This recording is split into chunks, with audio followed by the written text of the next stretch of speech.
कि हमर सैया जी डालस पलानी में छोट कदे बड़ा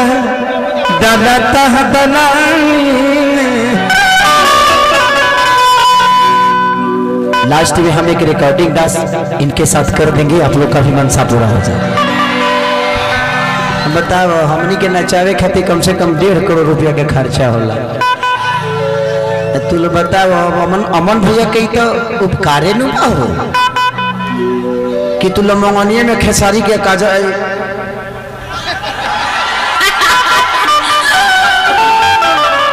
खेसारी के अक्षरा के देख लेते रहो, पकड़ा गए आप तो।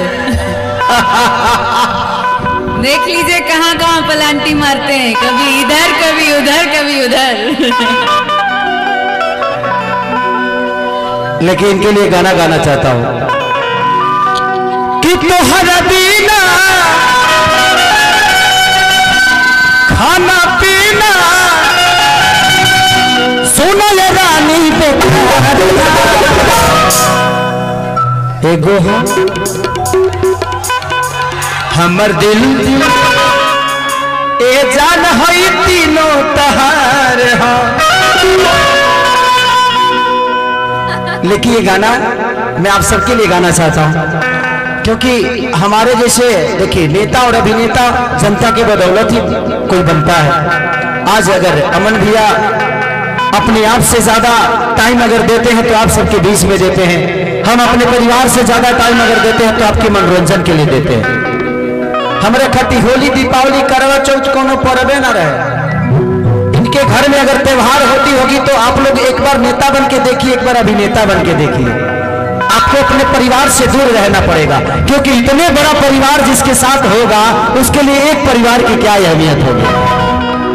तो हमारे जीवन में आप ही परिवार है, मैं वही कह रहा हूं। अब हमारे 15 के जन्मदिन हो, यही 15 के हमारे मेहरारू कहलस की कहाँ रहे,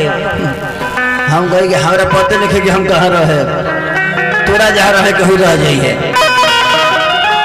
जिंदगी हमारी, हमारा बर्थडे, हमारी त्योहार 18 तारीख को मेरा एक शो है जो कि मैं इंडिया से बाहर है। अब बताइए 18 तारीख को होली है और मैं शो करने जा रहा हूँ सिर्फ इसलिए क्योंकि वहां आप जैसा परिवार और आप जैसे भाई हमें मिलेंगे खेसारी को सुनने के लिए। इस आदमी के पीछे इनकी बीवी है, बहन है, माँ है, बाप है, इनका अपना समाज है बट नहीं। ये कभी दिवाली मनाते होंगे तो आपके बीच में आपके घर दिया बारते होंगे क्योंकि एक जिम्मेदारी आप सबने एक नेता और एक अभिनेता को ऐसा दिया है कि हम सिर्फ आपके लिए काम करते हैं, आपके लिए जीते हैं और आप ही के बीच में मर जाना भी कबूल करते हैं कि किसी दिन मरना भी होगा तो अपने पब्लिक के बीच में मर जाए। नहीं तो भगवान ने ना इनको कमी दिया है और ना ही मुझे कमी दिया है, लेकिन एक सेवा भाव है जो हम अपने जनता को इतना प्यार दे दें, अपने जनता को इतने ऊपर देखना चाहते हैं, चाहे वो शिक्षा के विषय में हो या स्वास्थ्य के विषय में हो, जो भी हो वो हमारा हो। अगर आप बीमार पड़ते हैं तो वो दर्द हमें होती है कि हमारा कोई अपना बीमार है, इसलिए हम आपके साथ रहते हैं। तो कोशिश रहती है और मैं पूरे यूपी चुनाव में किसी के पास नहीं आया, ऐसा नहीं कि खेसारी को किसी ने बुलाया नहीं, वहां मेरा जहां व्यक्तिगत रिलेशन होता है वहां मेरे लिए पार्टी मायने नहीं रखती है, वो सख्त मायने रखता है। मैं पिछली बार भी आया था और इस बार भी आया हूं। मैं उस इंसान के लिए आता हूं जिससे मेरा व्यक्तिगत रिलेशन होता है, जहां मुझे अपने परिवार की तरह एक फीलिंग मिलती है। मैं इस घर में जब भी आता हूं तो मुझे एक छोटे बेटे का आभास होता है कि एक छोटा बेटा कहीं गया था, ये त्योहार में आया हुआ है। और आप जैसे ऐसे लोग हैं कि मैं जीवन में हम कैसा हूँ रह जाइए, तू लोग देख ले हम कोट पैंट बहुत कम पहनी ले, हम हाफो पैंट पर प्रोग्राम कर दिले, हाफ पैंट पर अंदर बियर पहना खिसिया मत, हाफ पैंट पर मैं कार्यक्रम करता हूँ क्योंकि मैं जानता हूँ कि आप ही ने ये पैंट दिया, ये शर्ट दिया है, इस धरती पे इस जीवन में मेरे पास जो भी ये सब आपका चंदा दिया हुआ चीज है। और मैं अमन भैया के लिए इसलिए अपील करता हूँ क्योंकि जो मैं आप सबको वचन देता हूँ ये पूरा करते हैं ना। अगला बार से ज्यादा से वोट से जीते के हो 1 लाख से ऊपर ना तहाला करके बता दो एक बार। यस यस कितना हरबीना खाना पीना कि सोना ये राजा दे एगो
पूरे 5 साल बाद हम अक्षरा जी के साथ काम किए थे कि जब से दूरी गईलू हो काहे तना तू बरैलू हो कधैले में कवनो बीमारी हो पूछता तो हंसे खेसारी हो कि जब से दूरी गई हो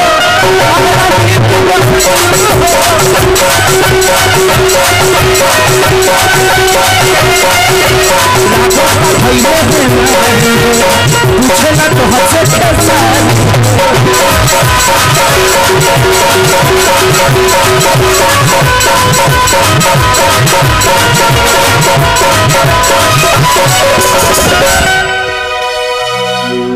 कि लगाईला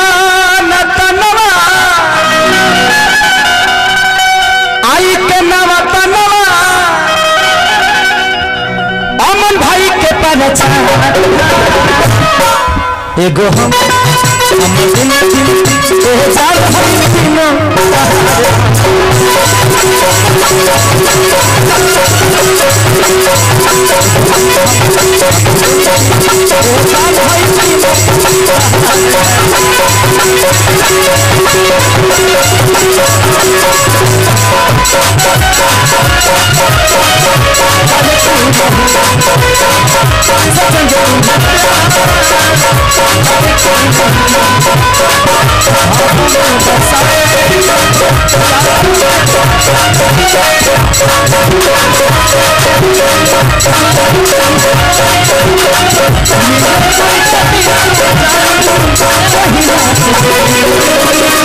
सोचेंगे तुम्हें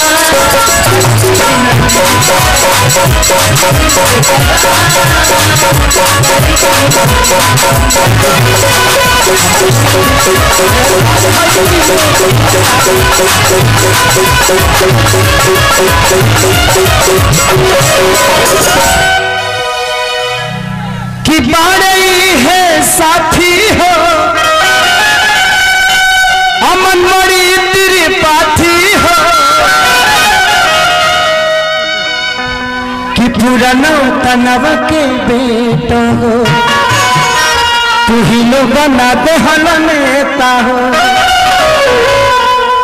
कि पुराना तनव के बेटा हो तू ही लोग बना दे हल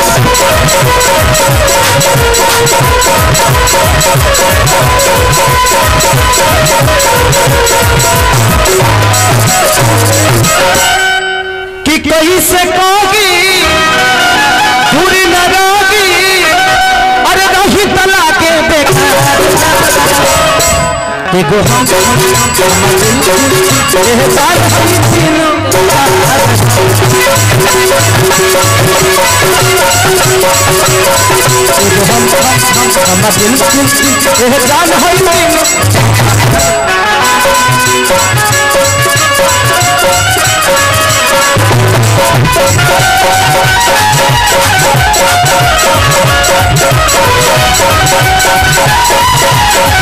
हम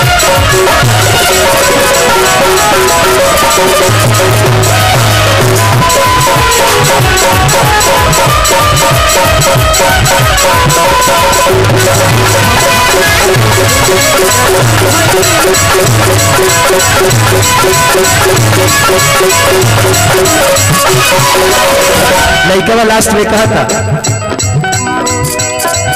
कि पहले हमारे रहल हो अभी हमारे दारू हो भले पिटाए के परिए जा खाए के परी झाड़ू हो पहले हमारे रहल हो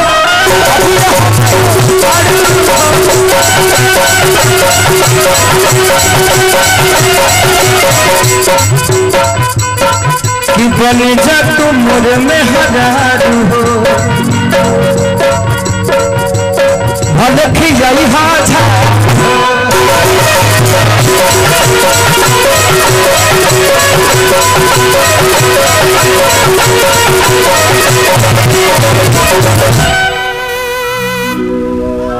कि खाए बिना खाना नौतनवा के दीवाना कि मन न कबो एगो हम दिल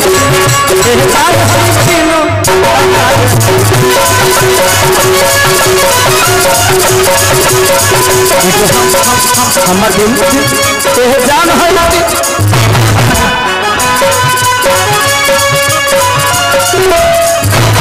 सुनाए रानी कहतानी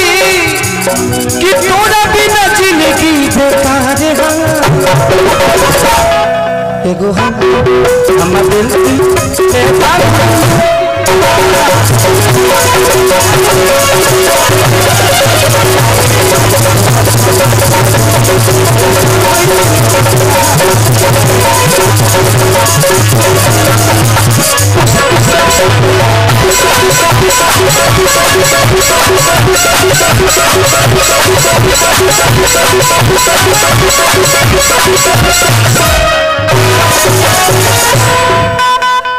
कि गोरी तेरी चुनरी